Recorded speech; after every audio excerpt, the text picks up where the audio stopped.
on today's World Insight.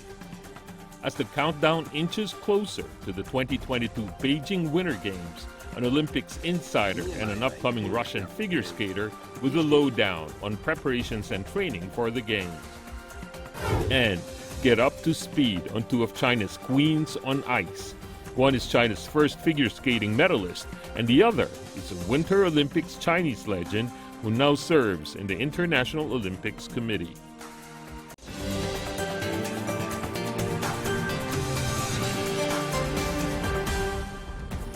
Hello and welcome to World Insight. I'm Tian Wei. The 2022 Beijing Winter Olympics is fast approaching, with 300 million Chinese seen to take up sports on snow and ice. The International Olympic Committee is confident it's the start of a new era of popular winter sports. Athletes around the world are gearing up for the Games, and some of them are certain to make history. Today, we bring you a series of interviews on the athletes and insiders who experienced the Games firsthand. First up, Ivo Ferriani, the president of the International Bobsleigh and Skeleton Federation, or the IBSF. Next, 17-year-old Russian figure skater Alexandra. Let's listen in. Me and my colleagues, we are preparing these games since 7 years, when Beijing won the bid, and then we start to coordinate our work with the organizing committee, BOCOC. And I want to say, the work with BOCOC was one of the best cooperation ever with the organizing committee. A great cooperation, and then, okay, we have to face some problems, but always with open mind. That was a great moment. So we approached the games. So? I mean, maybe people would say, "Oh, Ivo just being polite in saying so." Were there some stories you can share with us how it works? Everybody called me sharp, because I said the things very sharp. So I don't have too many filter in this regard. So, and frankly speaking, today with the board of the organizing committee, I said, we are friends. Normally we fight till the last second, because there's something to pull in this regards and so on. But in particular with John Dong, Mr. John Dong and Xuan in particular, we are very good friends. Anyway, discussion, always, because we have some issue, but always, frankly speaking, very open mind. So what I have to say, I'm surprised. We are the last mile of the marathon. And the only thing I have to say, don't lose the focus, because everything is good at the moment. How do you expect the athletes would perform? It's important to understand for athletes, when they understood the things, when they are focused in the goal, they don't care. They are already in their mind bubble and then physical bubble. So for them, it don't change too much. So you think there's going to be terrific performance this year? You will see 2022. You will see fantastic results in Beijing. Don't think that the level will be lower than before. No. They will be extremely high. You will see some records that you go, wow, they did record also in this particular condition. Of course, because the athletes, they want to win. So they, not because it's a pandemic, they reduce the level of training on the level of effort to win. They want to win. If for winning, you have to work more than the 100%. So, and then they will be ready in Beijing in February to show their capacity. No doubt about it. We all have to adjust.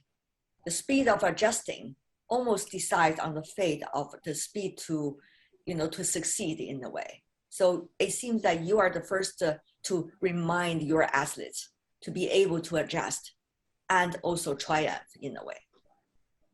Exactly. I think the fundamental word is flexibility. We have to be flexible. Sometimes people say, oh, but we always did in this way. No. When you think that nothing can change, you're already blocked in your position. So everything can change. You see, with the crazy virus, nobody can see. We have to change our habits, our life, our economy, everything. So our freedom is different. And so that's the way to approach the life. Everything can change tomorrow and after tomorrow again. So if you are not flexible, you out. And in these regards, I think a good learning was from Agenda 2020 from President Bach, flexibility and able to change. And It's so important. It is in so the front important. of the in front of the office of Thomas Bach, president of IOC, there is a phrase on the wall: change or be changed. Well said.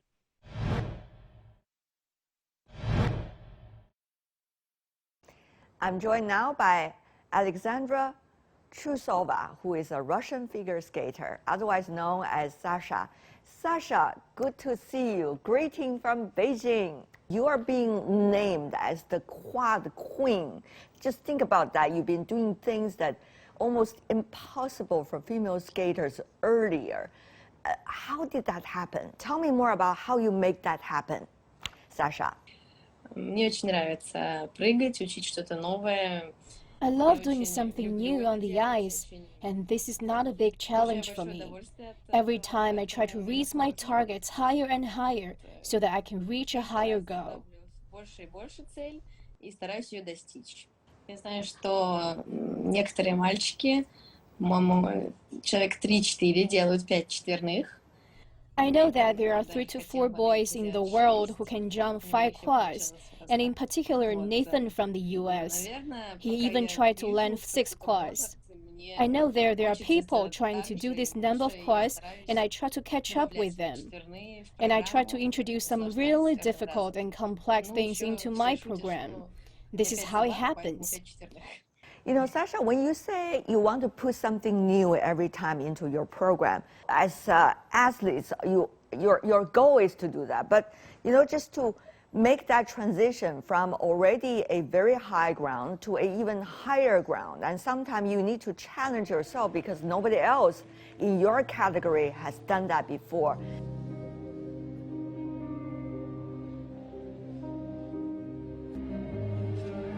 Я уже говорила, я не заставляю себя, мне очень нравится. Оно получается само, когда... I will not use this word for myself because I really love moving from one goal to the next. And I would rather characterize this as certain drive, which is very much inside me. And once I have an objective, like to land 4 quads, I achieve this and then I decide to go for 5 quads. Once I reach 5 quads, I like to move on to another objective. Another goal will always be around the corner. So I try to do my best, but I don't really know where the limit is.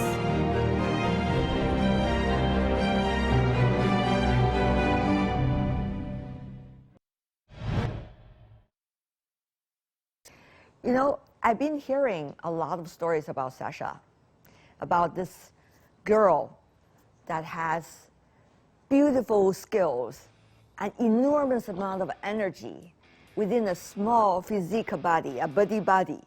And I always wonder also about where that energy coming from. You know, every quad you made, every jump, and every championship starting from 5 or 6 years ago that you got the champions one after another. I mean, where does that energy come from? What about the ice skating that really caught you?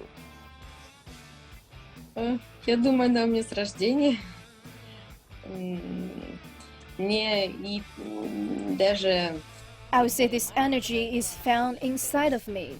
Even as a kid, I was always driven by one thing. That is to win and to win. And it was not only in my sports, but also in my everyday life. I was brought to figure skating when I was 4, but I really fell in love with figure skating. And at each competition, each training, I was always trying to win. And this is probably the result that we see now. Я на соревнованиях всегда стараюсь показать свой максимум, поэтому... At each competition, I'm trying my very best to achieve my maximum. And this is why sometimes there are always some failures. But what is important is to show what I can do. And this is why it is not always having success. I lose, but it is for me not about winning. For me, it is about showing my maximum potential. To show what I can do at the moment, even if I lose, Even if there are some failures, it is a huge experience for me. And this is exactly what makes me go forward. Победа и проигрыш — это опыт, и я не обращаю на это внимания и иду дальше. I think that certainly has been demonstrated in your training, isn't it? I've been hearing from friends that Sasha trains like crazy. She is always there training, and training. Certainly you're determined, but to overcome the physical fatigue, and always be able to physically challenge yourself while at the same time make sure you're not being hurt or have injuries is so crucial. How do you keep that very delicate balance? Я не думаю ни об усталости, ни о травмах. Я всегда... I really do not care about my fatigue or injuries. I understand that happens if I train a lot. It will enable me to reach my maximum at competitions. This is why I'm driven by my wish to train and to be fit for my competitions. As for my fatigue or injuries, this will help. No problem with this. Усталость пройдет, и травмы залечатся. Это все со временем проходит.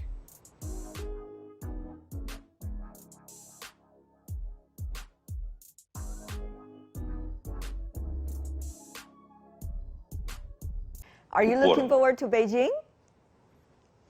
Конечно, очень хочу. That is my dream. I want to be there. I want to be selected. I want to come to Beijing. I really hope the coronavirus situation will improve. And it is not that we will be sitting in isolation. We will get the chance to walk around and see the city. I've never been to Beijing. This is why I'm so curious to come to Beijing. I want to cover as much as possible when I'm in Beijing in terms of sightseeing and learning about people there.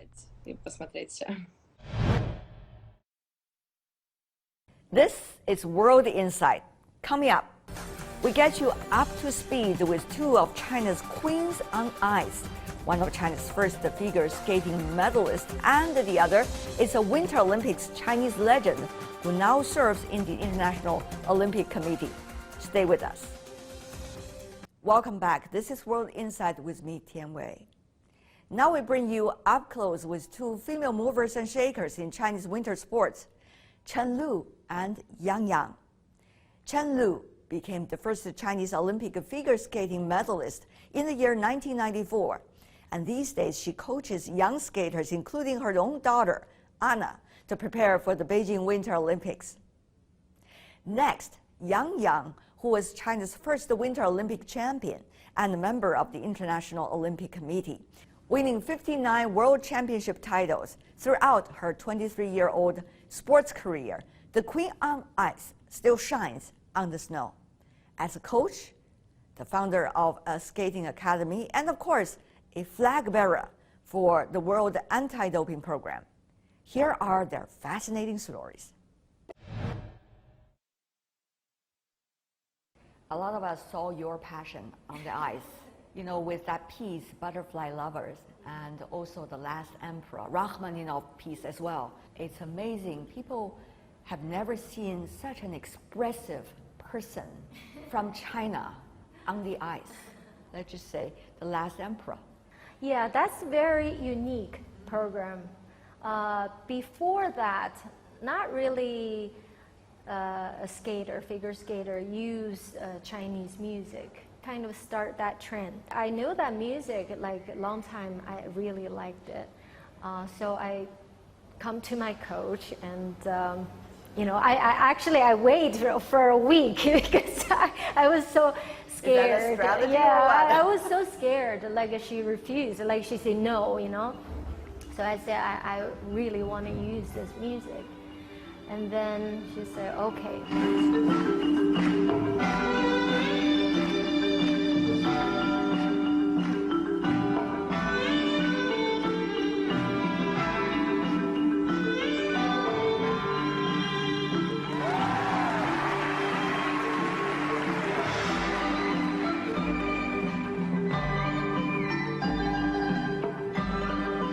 I just love love to skate that program, like even for practice. I think it's just like that music. I love that music, and every time when I listen to it, and it just like make me so wanted to skate. Usually because our program we have to use the whole year, and then every day you practice, like every day a few times, and then you get bored. But this music, the whole year, still like I love it. By the end of the year, I still love it. The butterfly lovers. At the end of the performance, I still remember you were kneeling down on the, on the ice crying. and crying. Yeah. But it's not nobody would say it's a performance, No, it's not. It's really coming from within, Yes. one could tell. Yes. A lot of people ask me and say, "Oh, you're so sad because you sad, know you're right? leaving. You're done." I say, "No, I was just relieved." That's my childhood, dream or my goal. To go to Olympic and to get the medal. Like that's my And dream. shine. Yes, that's And my shine. dream. So that helped me go through all those difficult times. So after that, I knew, I know, no matter what, I'm done. It's just relief, all the emotions, very sad, happy, it's just everything, that moment, it just come out. That's really amazing thing, because that's almost the start, as you said, of Chinese athletes trying to bring in something about China, and yet not necessarily abruptly. You did it so beautifully. Did you realize that? Now you think in retrospect. Well, I didn't really thinking about that. At that time. Yeah, at that time. The problem is, a lot of the athletes or individual, they didn't realize this is the full package. The detail, detail that matters. I remember you were, for example, butterfly lovers, you were doing that little hairpins. Yes. And the color of your wardrobe. Yes, and my hair has to be we can't all the way do back, a lot. yeah. Right, it's very tight because when we jump and spin, they're gonna come out, and if a hairpin drop on the ice, it's gonna deduct marks. So it's very tight. But you also need some it's just a little, not so too much, just a little decoration. Right. Yeah, and earring, that's something you can wear. It's to make the whole look. It's More presentable. More presentable. So I always wear earring. Either a little shiny one or butterfly lovers, and I find earring. It's a same color, that's a detail. Our talk really goes into a girl talk. Yes. About how to No, do but the hair. I think but it's so important. It's isn't very it? important. It's very important. You can't just come out. Even the shoelace. The leggings, Yeah. shoelace, the shoelace colors of is, it. it has to be not just whatever. It has to be on your skates. Those kind of things. Or before competition, we have to polish our skates. It's just everything. At that time, Chinese athletes did not even have access to train overseas, but you did it with your own effort. Tell me more about that. I have to say I'm very lucky. My first Hard to earn. my first junior worlds competition, and I just get a medal. Just everybody shocked. Nobody know this little girl. Yeah, who And is they Lulu? Come here. So that time, they try to figure it out. I'm Chen Lu or Lu Chen. Because they never see even a Chinese name ever. Yes, Yeah. yes. So everybody get really interested. How a Chinese girl learn to skate? All those question marks. My grow up my idol is a Peggy Fleming. Right. And she's beautiful. She's beautiful. Her coach, he's Italian, name's Carlo Fassi. So he's come to Chinese team, and talked to the team leader and says he wanna sponsor me. He think I'm very talented and then I can become a big star. So he really wanna help me. Wow. Yeah, and from there, and he bring us, like I have my teammate, actually two of us. We went to Italy that year, summer. We stayed there for 3 months. And also he bring a choreographer from US come to Italy and do the new program. And that time, I just know, oh, you know, like figure skating, not you coach to choreograph your program. They have like a professional choreographer to do your program. You are also serving as the vice president of WADA. Of course, that's an organization within the IOC against the doping. There are still concerns about doping issue. For example, in some of the traditionally concerned categories, such as track and field, such as swimming, you know, bicycling, these are just some of the categories that people see the challenges are. What do you make of the overall situation, and how are some of these categories that I just mentioned have been doing so far?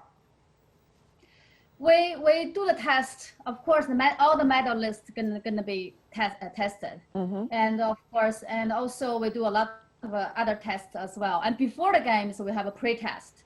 So so we just based on the data. So we just make sure to put that the athletes feel comfortable and the confidence. I mean, clean athletes feel comfortable and the confidence with us to really protect the sports. We have the new testing technology, which is called the dry blood spot, so which is going to improve the testing even more. And for Tokyo Games, it's just testing. But for Beijing Winter Olympic Games, going to be officially to use this testing strategy. I mean, technology. That's very interesting. Is it complicated compared to the earlier practices? What is the difference? I'm not a scientist. To me, it's an improvement. And I'm also very happy to say that the Beijing laboratory, anti-doping laboratory, also involved with this testing technology. And so I'm very proud of that. Yuri, how the anti-doping tests are being done? Is it what is the role of WADA? What is the role of IOC as a whole? What is the role of the federations? What is the role of different delegations and teams that are in the Olympic Games? Tell me more about that. Okay, people are confused. What is WADA doing? And also, there's another organization called ITA, International Testing Authority. And WADA, we are a regulator. So we make the rules. We give the license to the laboratory, and we improve or update it, all the anti-doping code. And the International Testing Authority, they are testing, I should say, service provider. Right. So they do all the tests.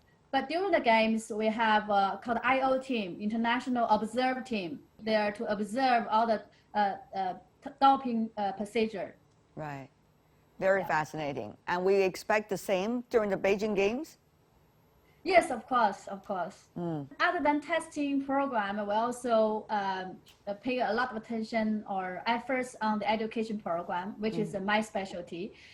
We do education events pre the games, and there is 7,500 athletes and coaches are who is coming to the Olympics are signed up. And we also launched the international standard of the education on the anti-doping together with UNESCO and also with IOC. The main message is we would like to introduce anti-doping in the future to the athletes and to the future athletes. It's not from the first experience for athletes. It's not about testing. It's about the education. Right. Two sides. One is, of course, the doping test, which protect. the bottom, and also we have the education, which is a way based on the value, and to be a real champion, to be honest. So so those two tracks out together going to one direction. How do you see your new approaches and new tests are being accepted by athletes? I mean, they're already under tremendous pressure, and they have the test for COVID-19 going on all the time, and of course, they have VADA tests as well. So how are they accepting all of this combo of complications, as an athlete? Not from our different organizations, different stakeholders, but also from the athletes. And they all understand it's important. We have to work together and finally to get it to the Olympics. And in terms of anti-doping, everybody knows it's important for the future of athletes and for the fairness of the games. Right. So that's also in the rules, of course, but they also, I can have feedback from the athlete. They understand totally, and it's protecting the sports. So they like to contribute their efforts to be tested and to make sure everybody is follow the rules and to make sure it is a fair games. I know you've been traveling within the games with the president of the committee. I mean, you and your co-worker. So where did you go? Why did you choose those locations and those categories to inspect and research? Why I love this community so much. We all try very hard, working very hard, and but we have the same heart. We from different countries. We have sometimes different colors, and we have different religions. But because we love sports, so everybody we got together. We make because I'm a volunteer. Most of us are volunteer. They have their own job. I have 2 kids. I have my skating club. But everybody is the same. But because we love sports, we like to give a lot of time on what we are doing. And finally we got there. And we're working very hard during the day. Sometimes we go events together after the meetings, and which is of course because we are the WADA and we were arriving. You also same time you like to know how is the testing program going on and to athletes. And that's all the time we have for today. If you'd like to know more, search World Insight or check out our YouTube channel. Follow us on Twitter and Facebook. That's all the time we have for today. I'm Tian Wei on behalf of the team. Thanks for being with us, and bye for now.